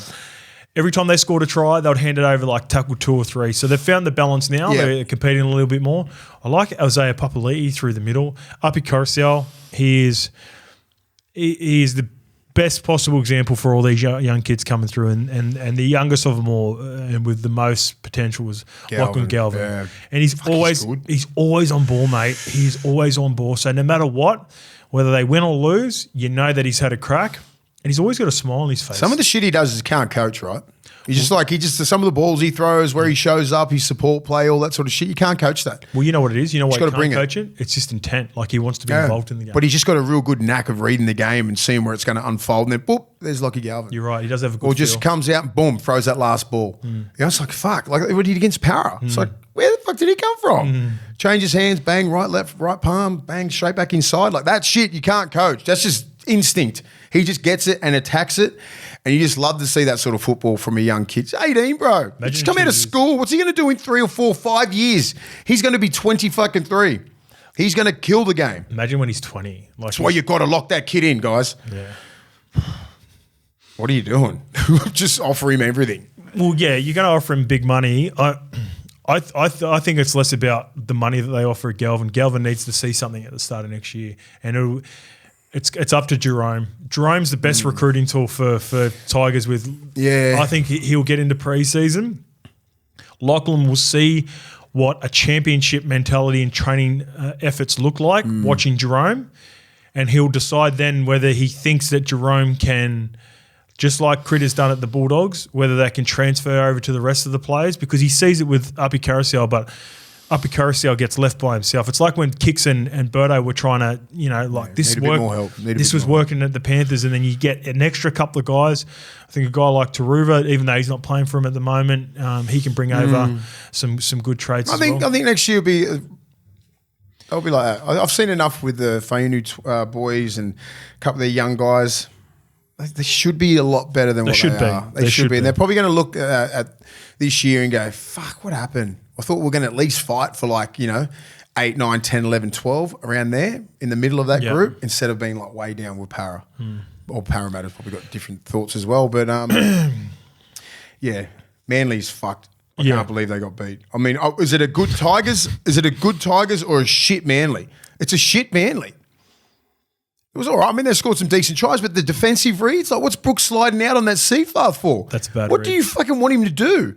You've got to stay square. I'm just like, oh my God, he's done that. He's got that in him. We've said this all along. Brooksy's problem is not when people run straight at him, because he can lick him. Yeah. He gets underneath. He's what the stat when outside you run shape on him. Cora's got him a couple of times. He leans out so much. And look, again, I wasn't the best defender. So just stay square, man. My problem with Manly, and I could see early signs of this, even when they're on top of him, right? Like there was some stuff where I'm like, just stay the fuck out of the game, Goff. Like a couple of yardage penalties. Yeah. But in saying that, this is the problem with Manly. If it's back and forth, they're okay. The best teams, Penrith, Melbourne, whatever, they can weather the storm when the ref is just whatever, wants to impose himself on the game. Yeah. But what Manly are missing, and you just can't get away with it in this day and age, their yardage carries, I believe, would probably be the worst in the league. Yeah. So Lehigh Hopewadi already for me, and maybe even Tommy Talau, have been noticeably better than what we've had before, and that's crazy to think. Lehigh Hopewadi looks like he's 80 kilos, dripping wet. Saab doesn't offer anything out of yardage. Ruben Garrick sort of bounces around, and he's not a really good yardage carry. I think the worst back five, I reckon. Probably outside of the final system anyway. In the finals for sure. I think the only one team that would be worse, I'd say, would probably be South Sydney. When Alex Johnston and they've got you need guys that can carry the footy out of yardage. And I believe they're missing an alpha in the middle. Like Stefano destroyed when they were winning 16-0. Stefano was destroying the middles through the middle. But single-handedly. That's where Pasek has to stand up, man. He has to. This whole season, he's been pretty good, but when the finals come around and you're going to get tested through the middle by some other big dogs, he's the one that's got to stand up. He has to, mate. He's the biggest bloke on the field, and he's got the most potential to really destroy a fucking game. But see, the problem is no one runs it Paseka because he's so big. It's people in and around do him. Damage with the ball, but yeah, he should be doing more damage. Fucking wreck teams, mate. Yeah, he should be That's wrecking what teams. He should be. I don't give a fuck about his defense. Yeah. He can't hit like he can hit before, right? Especially being his size. And he's so big. Yeah, the retreat like, in that. It's just like but you got to be damaging with the ball, kid. Just go at him. You can't. No one's going to hit him. If he's full on, got a 10-meter ball with a 10-meter run up, who the fuck is hitting that man? Nobody. No. He needs to have that mentality going. He needs to fucking have like a Hargraves mentality or something like where he just wants to hurt someone. I got one for you. You know who would be perfect for Manly, and this is who they need bad? They should go after Reg. They should go after Regan Campbell-Gillard. Yeah, I reckon he'd be good. Yeah, we need a front rower that can play 60 minutes at a high level, that wants to run over people, but also has really good movements defensively. We don't have an alpha in the middle. Like Jakey is rock solid, and he's the captain of New South Wales. But Jakey at this point is like he's always chasing his tail with the rest of the middles. Yeah. He's always trying to slow down the ruck. There's always just too much movement. A lot. There needs to be like the reason that Nathan Brown stands out is why? Because Nathan Brown just goes hard all the time. But at this point of his career, he's just not that guy. Like you can't do it. He looks like he's busted after his third carry because he fucking front loads and he goes hard. He is, right? So I think you can get another couple of good years out of Reggie. I think Reg would be he's nowhere near. 2 years ago, he's in the World Cup squad for Australia. Yeah. Come on, let's just because if they haven't been playing so shitty out there at Parramatta, he'd be in the rep scene again. So that's what I think Manly missing, and that's why I've always been hesitant. Even though last killed week, me on the weekend, Pedro, I was been hesitant on the Manly side. Also, last little question: the blonde girl on the box with the Tigers, what does she do? What do you reckon her? And this is just not taking the piss. Like, what do you reckon her role is? Stats. Well, how come she's never on a laptop or like writing stats down? Maybe they just show at Pantour when she's like not doing anything. So it looks like she's not doing anything. But Benji and that don't even give her a seat. She doesn't have a seat. She never sits down. It's bad etiquette. Who said chivalry's dead? So what do you? I'm just trying to like. What is she? Maybe the masseuse? Do you reckon? I wouldn't say that.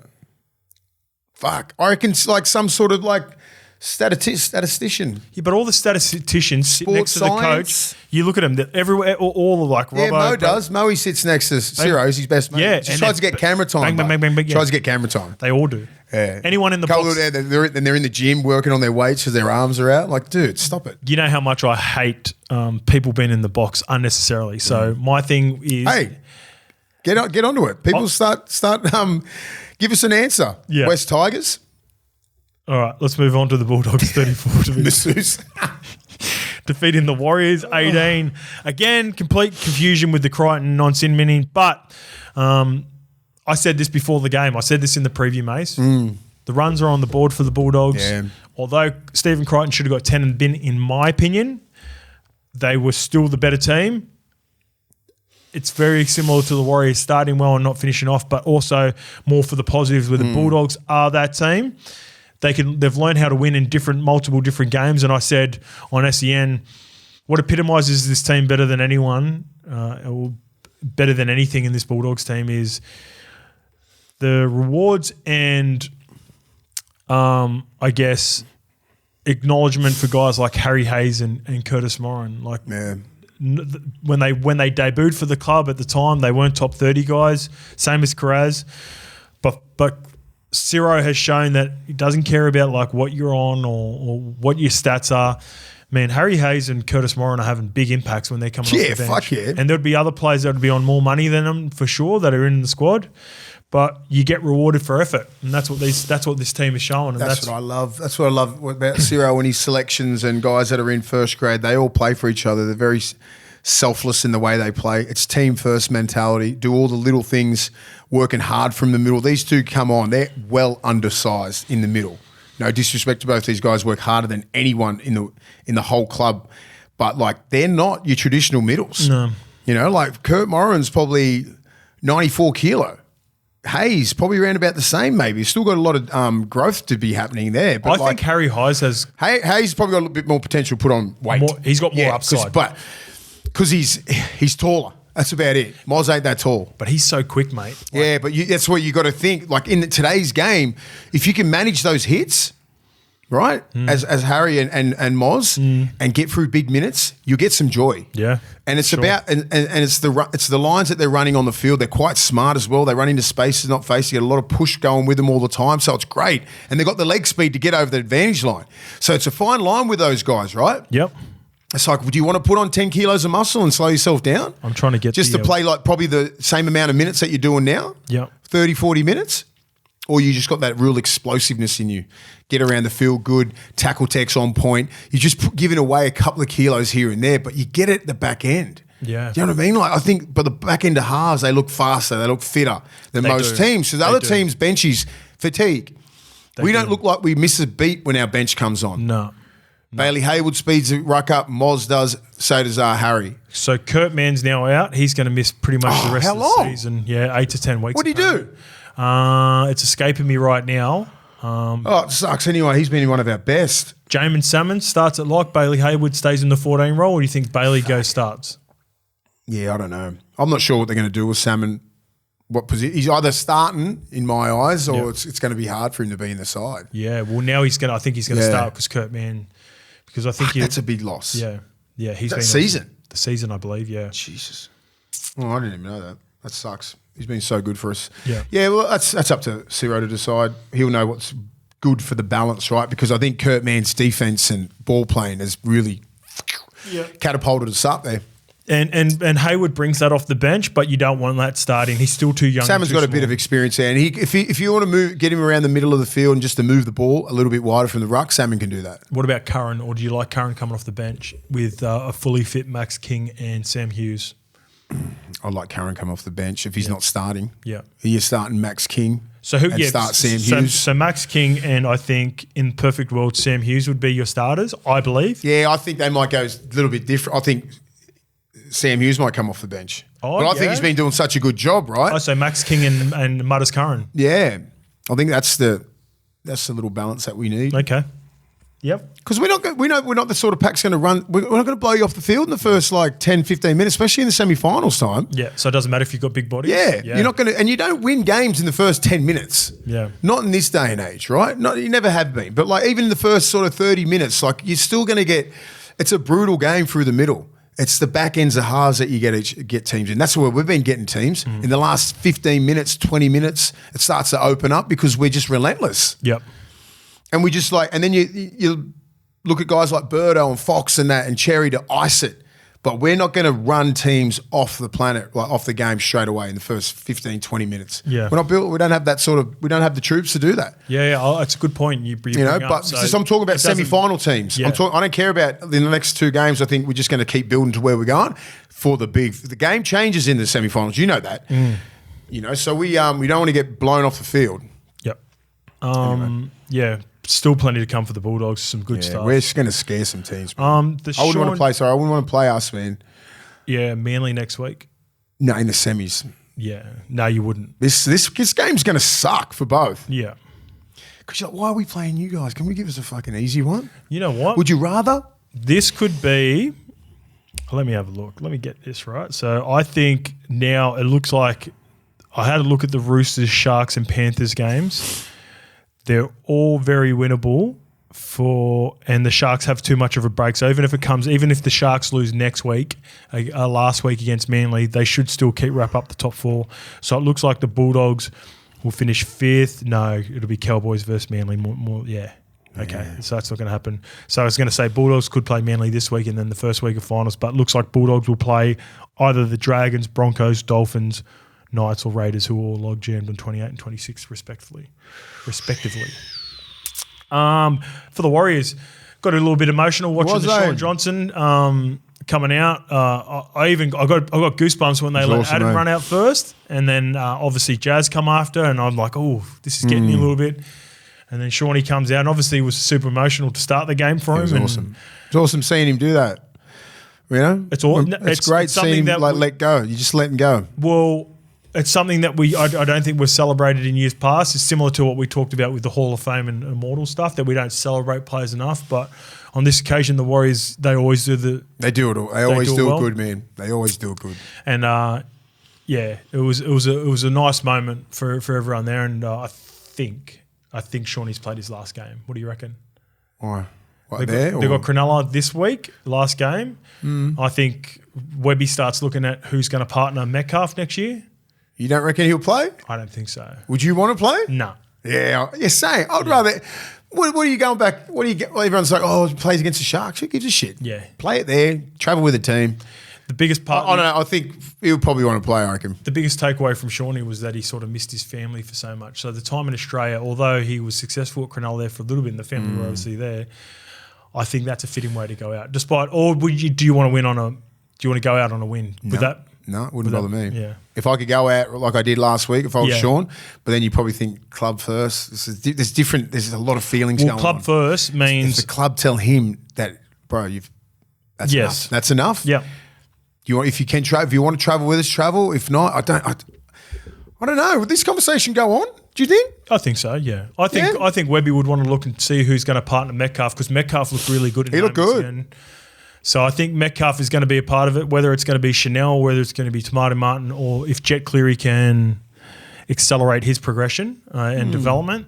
Interesting. But I think the most important part for Webster is figuring out who, because we've seen Tomato Martin and Chanel Harris-Davida together in a small sample size.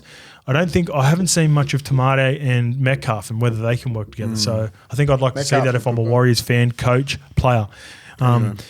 Webby finally cracked too. He never really gets frustrated, and he was so visibly frustrated is the best way of putting it. It's the worst, not the worst, but the first time I've ever seen Webster actually ever question referees. So that's when you know, like, it's starting to get to him a little bit with regards to the Stephen Crichton non-sin binning.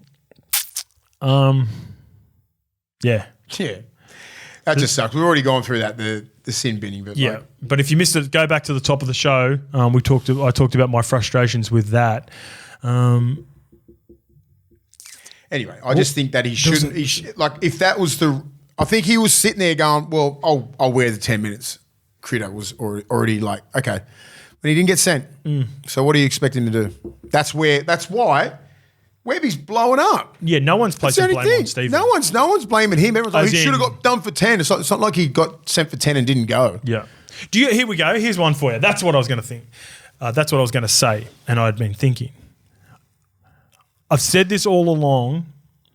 The way you treat referees and handle decisions can impact 50-50 calls. Now, I don't think this is 50 call. I think there's no grey area. Stephen Crichton should have got 10.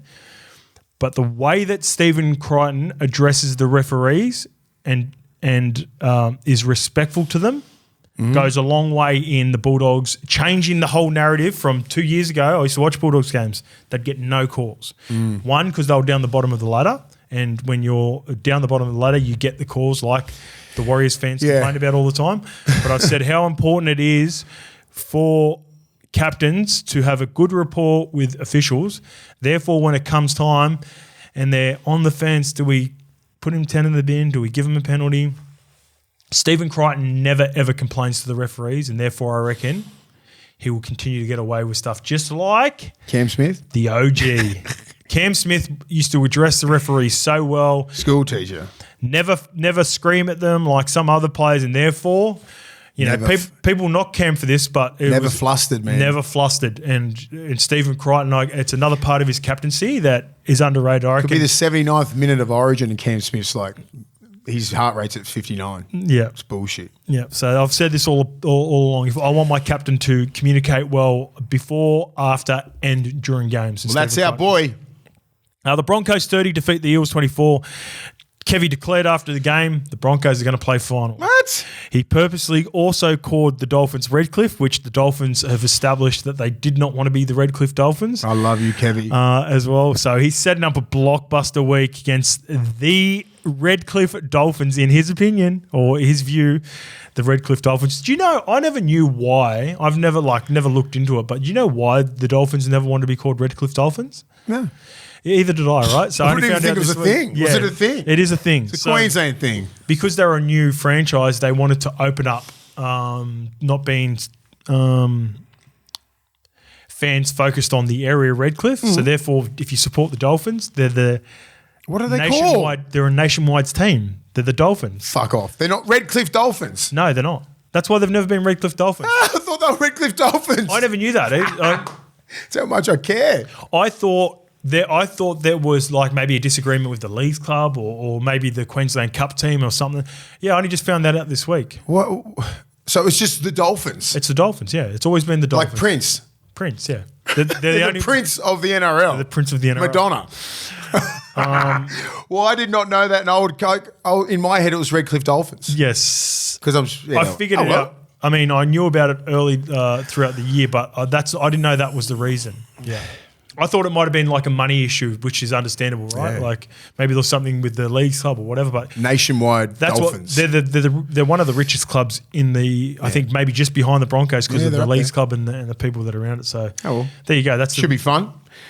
People are probably watching this going, you idiots, like we've known about this for fucking 2 years. Did not know.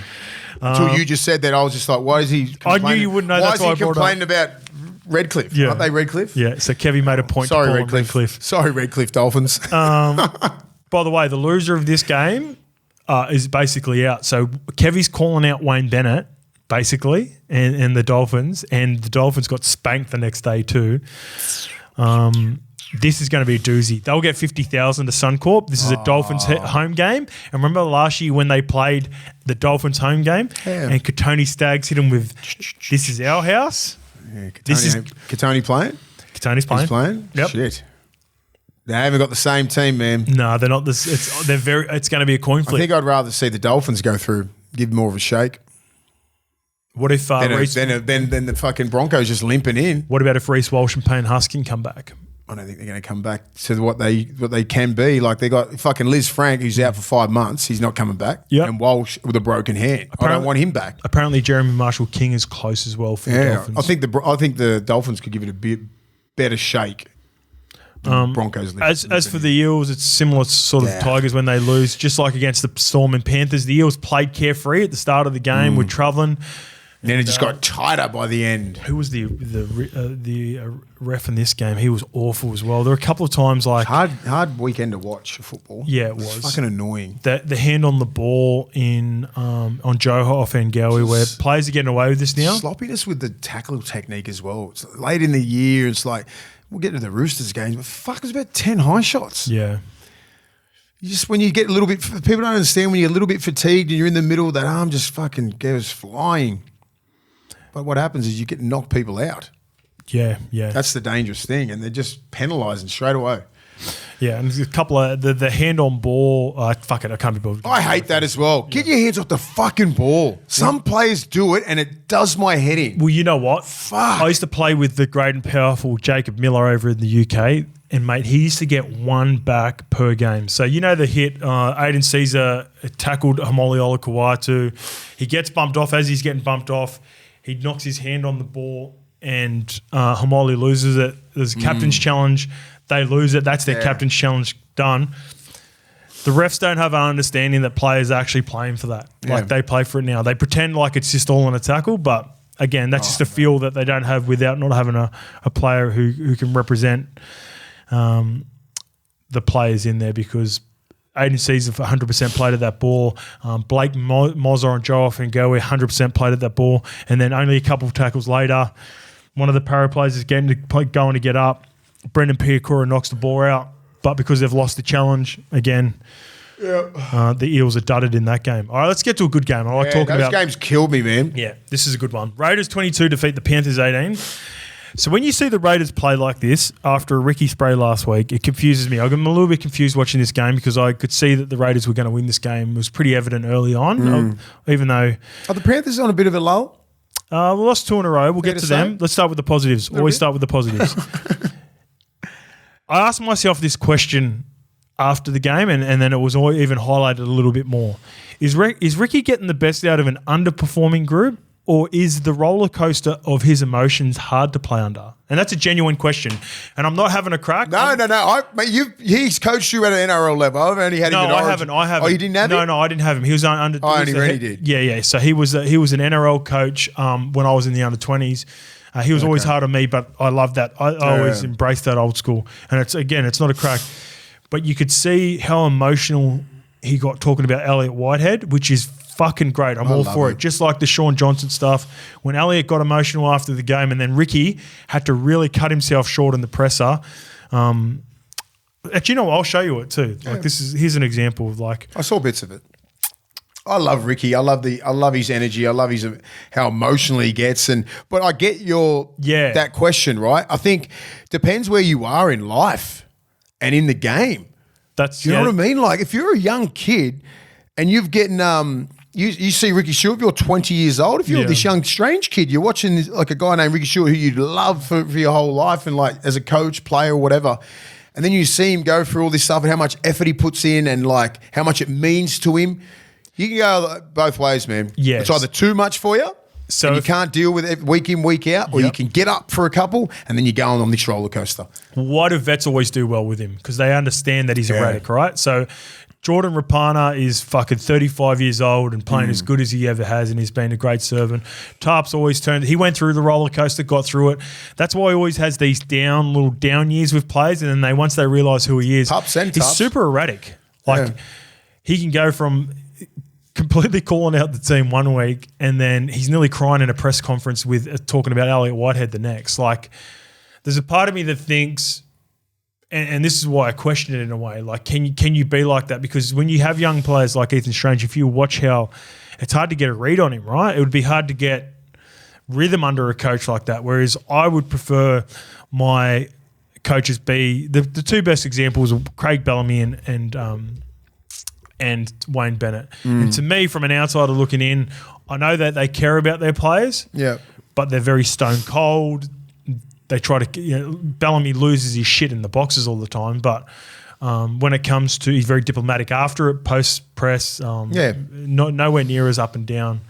And even Robbo's, I guess one of Robbo's best traits for me is the way how even keel he is in the presses. That's like Wayne, all those guys. And that's Wayne. Ricky's just like that. Yeah. He's always been like as a person, you can't just turn it off. You can't turn it off, can you? And that's the thing with Ricky. He's just that sort of man that he just loves that club. He loves his players. He's just heart on his sleeve sort of thing all the time. That's what you just got to deal with Ricky. He's like that. He'll go to the end of the earth for you if he loves you. Can you win a comp that way though with that sort of coaching? You can. He's like he's proven in this game. He's an anomaly in the game. Yeah, he's only one Ricky Stewart. Man. Yeah, that's fair. Like you're not going to get people cut from the Ricky Stewart cloth and get through this system right now. You can't, mate. It's probably only him and Des that got the runs on the board. Yeah, well, that's what I'm saying, because you're talking 22 years of coaching with both these guys. 20 years for Des and 22 years for Ricky. And top quality players as well. And you tried and you tested. And I think those guys will always have a place in the game. So, like, with Ricky, I understand with that question, and I said it just depends what sort of person you are and where you are in your career. Elliott Whitehead and all those blokes who got to the grand final with their side with Ricky, and he's got he's got real love for those guys. You've got to have a certain personality. Yeah, man. You better not be like fucking a thinking, feeler sort of person. Yeah. Because you'll think too much and you'll feel a lot. He's broken a few players. He'll fucking break you. Yeah. I've seen him break the best of people. I've seen him break a few. Ricky's been like, I've played with Ricky Stewart. I've said I played with Ricky Stewart. Yeah. In my rookie year. To me. Yeah. So that's how old this man is. And then like coached at a highest level, not at a club level, but I know players who coached with him at a club level. Yeah. This is the young Ricky Stewart. Yeah. This is mid-2000s Ricky Stewart. Yeah, Cronulla Roosters Ricky Stewart. Woo. Yeah, he was hard. Different kettle. Yeah, he was hard. He was very hard on a few players. Yeah. Jerome Luai said at halftime, coming off the field, it's a little bit stop-start. We want to keep the ball in play. Canberra are doing a good job of that, and obviously they kept it going all the way to the game. So I think that was a bit of a giveaway if you're looking at playing at Penrith, because they thrive in getting caught in the cycle, get caught in the washing machine. Can you replicate what Canberra did? Because there was so much stop-start, but there was also a couple of captain's challenges and then a few reviews, and the game slowed down, and it really suited Canberra, and it obviously didn't suit the Penrith Panthers. But in saying that, I still think Canberra were deserved winners. Yeah, they're hard to beat when they're going all guns blazing. Penrith. Yeah. How do you break that momentum? Yeah.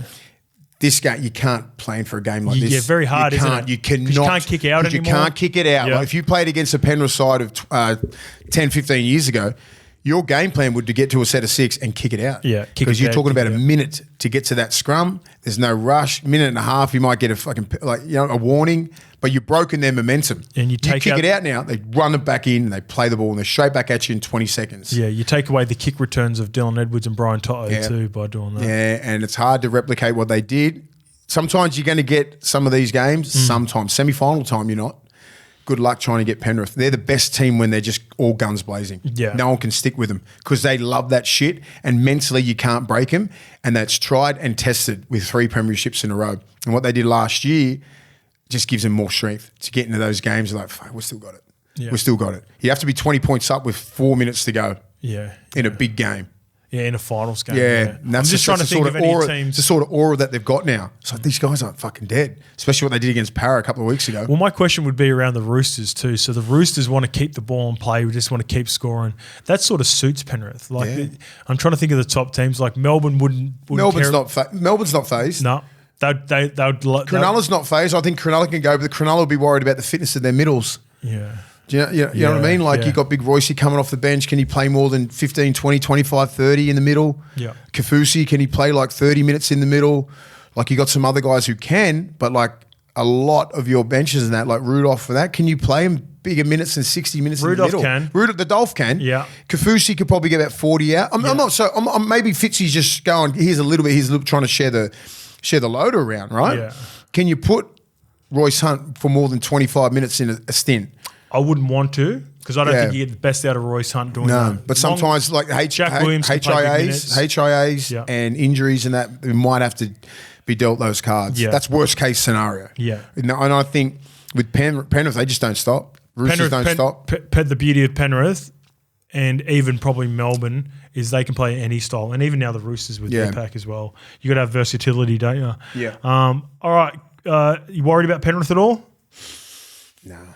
Nathan injury, do you think they bounce it? So they've got 2 reasonable games. A little bit. I'm not as confident as I was like in the last couple of years. Yeah. I think they're beatable. Yeah, they are beatable. I think they are beatable, and I think they should be beatable. With all the players that they've lost and injuries and all this sort of shit, they should be beatable right now, but they're still coming second or third. They've got the Rabbitohs and Titans to finish off too. Bang, bang. Yeah.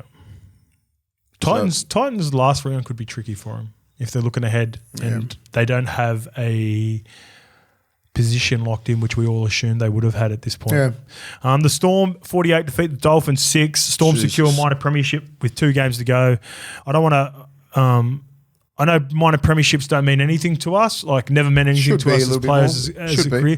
But what it does show is consistency and consistency for a long time. And I think you highlight it more when you're the Melbourne Storm because of the system, because of the roster that they've currently got, and because in the fashion that they've got it with 2 games to go with some really good teams. Like the Penrith Panthers, the Sydney Roosters are more talented than the Melbourne Storm, but the system is just unreal. Yeah, they're fucking good, eh? I didn't expect this. I thought the Dolphins would give a bit of a show. Yeah. I'm saving it for this week. Yeah, Bellamy alluded to also, he's hinted that they will have 5 days rest and travel to North Queensland. So he's just a big one. He's looking at resting a few players for this week and then having the full complement the final week. I like that. I'd be doing that if I was him. It's a big fucking trip. 4-hour trip up to North Queensland. Probably in transit. Depends if you're stopping in Brisbane or not. That could be like a 10-hour trip. Yeah. From getting to the airport, all that sort of shit. So it's hard. You like the idea of it? I love it. The beauty of this too is Munster is still nowhere near his best, and Harry was affected by the Origin series. They're both those 2 players still got their best footy in front of them in 2024. I believe. They've paced this season probably the best out of everyone. Yeah. Injury wise, form wise, everyone's playing at a fucking very high level, and they've still got more room to move. That's what's scary. Can they fuck around and win this? Yes, they can. Yes, they can. Yes, they can. Apologies for everyone who wants a bit of a breakdown on the Dolphins. Run out a bit of a time, so quick. Fuck. Dolphins 6 points. There's not much to talk about. What do you say? You just got pumped. Yeah, they're running out of troops. All right, let's move on to Knights 36 defeating the Rabbitohs 16. Well, this is a tough game to talk about as well because it didn't really mean anything for the Rabbitohs, and it was telling. But one thing I took out of this game, KP said after the game, and this is what they struggled with all year, the Cogger try. Cogger screened at him to get in position. It led to the line break. Cogger then pushed back through the inside. That's what they've been missing for me with the chopping and changing of the spine. No one's got the balls to say anything to Kalen because he's the star, where I feel like Kalen would embrace that more because he had he took over this game when it was there in the balance. But Well, that's the thing. Like, at the start, when you chop and change, you give them, 4 games? Yeah. And then you chop and change from round fucking 4 to round 25. What do you expect as a team? No continuity, no nothing, no... And they've done well to get in this position, Newcastle. Yeah. They've still got 2 more games to go. They might get in the 8. 2 games, win them and see what happens. Yeah, just see what happens. But like if those games that they lost just fucking around, 2 or 3 easy, far out. That's what's frustrating for Knights fans up there. Yeah, for sure. Because they have the team there to be in the top 8. They do. Come on. You got the best player in the world, arguably. KP's top 5 player in the world. Yeah, he's up there. And you got to remember, he missed 10 weeks through the part of the season. He's starting to get into form now and starting to get some confidence back. Yeah. The Roosters 48 defeated the Titans 22. Yeah. I listened to Matty talk about this last night, and he talked about the Bulldogs, and it's a good point. Both teams have a unique style. Bulldogs want to defend their way to win. Roosters want to play attack and win games in that fashion. Both teams should just double down. Like, rather than the Roosters try to defend like or try to be the best defensive team, that's clearly not what they're good at. They should just go all blast offense like the Tigers of 2005, right? Because they're good enough defensively to match anyone anyway on their worst days. Like Roosters can beat any team 36-28 on their day. So rather than try to defend their way to a win against Penrith, against Melbourne, they should just try to blast, like just play offensive footy. What do you reckon? I like that, but I think their whole game is predicated on defense, man. You know, they always have been. But I reckon now their strength is attack. They struggle, the Roosters, when they don't respect their team that they're playing against. Yeah. They didn't respect the Titans at all. What are you doing having a crack? Just say when you got 12 men, just fucking flicking it out from a scrum. Yeah. You're going to do that against Penrith? Well, that's my point. Should they? No, they shouldn't. Not with 12 men. Not in an attacking scrum. Well, do you think the Roosters can get in a cycle against Penrith and beat them? Yeah, I think they can beat teams multiple ways. Okay. Right? The Roosters aren't that good of an attacking system to go out and then throw their defense all the way because they fucking love defending. They've got hitters. I agree on the system, but I think they've got so many more attacking weapons. Like most notably, Sam Walker's the X factor. Yeah, but he just wants to play attack, score on every play. And I think they should just let him go. That's how you beat Penrith and Melbourne. But they sort of do. If they got into a rhythm against the Titans, which they did, he was at his best. Yep. But it's when they keep dropping the fucking ball from pushing it too fast. Yep. You know, not building into sets at all. Like they I think they were down 12 men, right? And then they just decide to do like some sort of flamboyant play. They drop it on the first tackle like for 3 or 4 sets. You can't build that, right? You got to at least complete your sets and have a crack at them. Don't do it like that. Yeah. I think they've got the attack to match anyone and blast any team off the field, but they need to earn that. Do you know what I mean? You can't just go out there trying to fucking flick the ball out their ass. It's not the Harlem Globetrotters. It's the fucking NRL. Yeah, I know. I have my concerns on whether they can get in a washing machine and get in a cycle against Penrith and Melbourne. So I would prefer them go. I know it's probably not going to happen because Roosters have always been a defensively minded team. But I think defensively, this team, they're not as engaged or locked in. Yeah. And at the back end of the season, I think if they're going to beat Penrith and Melbourne, they just got to I agree to what you're saying, but they need to play football, but like catch the fucking ball. Yeah. Or don't push it so much. Execution. Yeah, execute. Yes. Like I don't have a problem with them playing footy at all. At every set of 6, try and score a fucking try. Yeah. But complete it, right? That's all you want from your outside backs. The middles and that moves the ball too. They move the ball so good. Get it out wide, come out of yard.